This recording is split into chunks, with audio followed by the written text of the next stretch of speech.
Hey guys, and welcome back to my channel. Today we are going to be making a recipe. Several videos back I used a field roast apple sage sausage and mentioned that you could make it yourself at home if you wanted to, and a lot of you said you wanted to see that. So I've also been posting on my Instagram vegan bodybuilding sample meal plans, and one of the criticisms that I hear from a few people is, I really like this, I just wish it didn't have so many fake foods or so many chemical foods, and they're referring to the faux meat. Now, I understand that people think faux meats are some kind of weird alchemy that happens in a laboratory somewhere, but the fact of the matter is you can make a lot of these things in your own kitchen. Yes, companies like Field Roast and Gardein and Beyond Meat, they have access to equipment that I don't, that might make it a little bit better, but they're really just using ingredients that you can find at the store. So if you want to see more recipes like these ones, let me know in the comments down below. But today we will be making at home vegan apple sage sausages. Okay, first things first, we have a big pot of simmering vegetable broth. I started that before beginning to record this video. Next, we are going to be using some kind of a bullet blender, and we are going to be putting in a 1/4 cup of chickpeas or white beans, 2 tablespoons of the bean water, sometimes called aquafaba. You can use that from either chickpeas or the white bean can, whichever you want. We will be adding 1 teaspoon, better than bouillon in the vegetable flavor. It's just like this pasty bouillon. We're gonna put that in there. 1/3 a cup of water. And we are just going to blend this until it's nice and smooth. In a bowl, we are then gonna add 6 tablespoons of Vital Wheat gluten, 1 tablespoon of unflavored pea protein, the one I'm using today. It's just Bob's Red Mill. I just got this at the regular grocery store.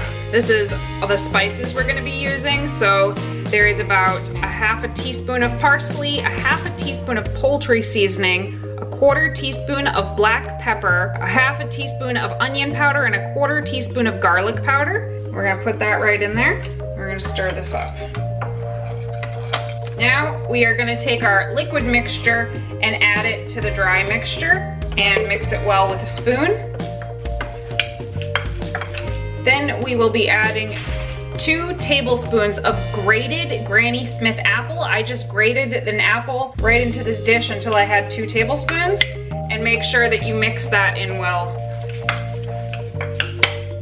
So you're going to have this thick dough. Everything seems to be incorporated. You're going to take clean hands and knead it for about 1 minute.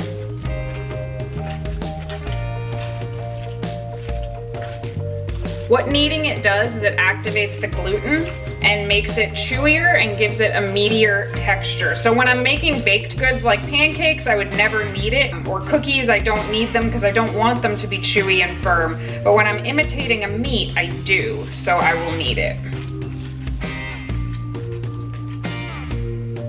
Okay, now what I'm gonna do is I am gonna take cling wrap, so just plastic wrap like this, and I've cut about 12-inch-ish squares, and I'm gonna make 4 sausages with this. So this is a small recipe because I only need 2, and I'm making 2 for Giacomo, but you can make as many of this as you want.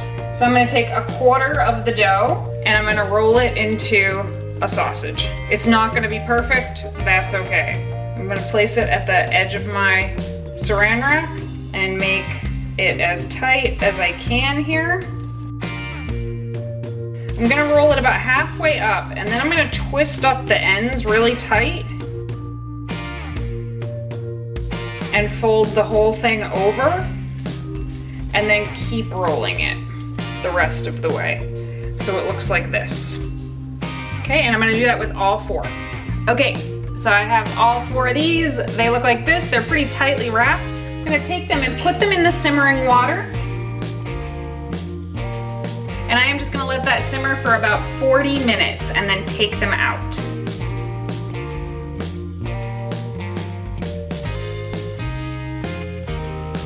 All right, it has been 40 minutes. So you want to make sure that the broth never gets so low that these touch the bottom, because the plastic could melt. That's never happened to me, but theoretically it could. So I'm just gonna put them on a plate, and I'm gonna put them in the fridge overnight. So I'll show you what these look like tomorrow. I'm not gonna unwrap them. I'm gonna put them in the fridge just like that overnight. Good morning, guys. So I just woke up.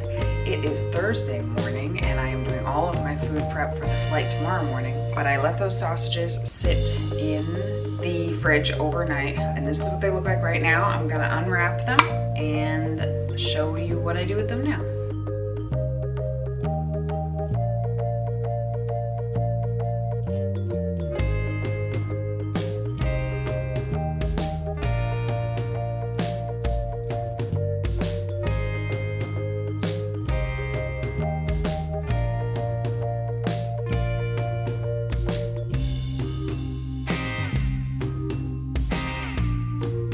So that's it. I'm gonna brown them in a pan, just like I would the field roast or tofurkey sausages, and then I'm going to be pairing them with green beans and air fried sweet potato and taking them with me on the road. And I will throw the macros up on the screen, but they are about 10 grams of protein per sausage. They're only about this big, so each serving for me is going to be 2 of them, which actually means Giacomo doesn't get any, and he's kind of mad at me and wished I made more, but next time, This is just an example of the fact that, yep, you can make these faux meats right at home out of ingredients that you probably already have. Hope you guys enjoyed this video. If you want to see more videos like this, just let me know down in the comments below, and I hope you have a great week.